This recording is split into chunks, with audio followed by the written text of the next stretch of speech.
I recently started reading chapter books with my 4-year-old at bedtime. She loves all things fairies, unicorns, flowers, all of the things. And so we borrowed this one from our local public library.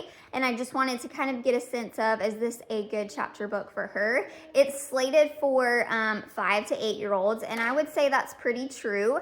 If you're just getting started reading with chapter books with your child, this would be something you could start at 5.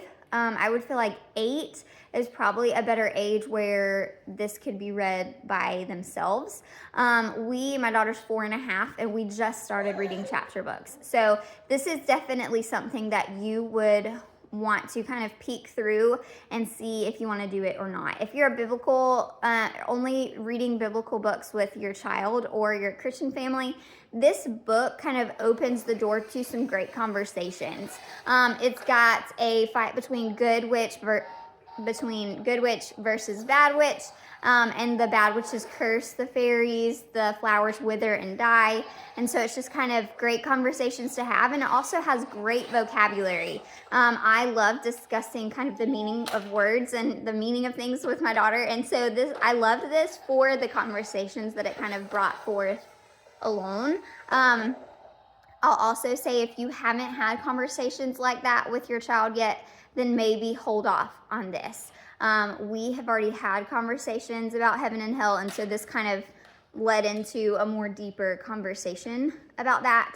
I will also say that this book has a good bit of nonsense words, so if your child is wanting to read this themselves and is dyslexic, that might be a little bit tricky.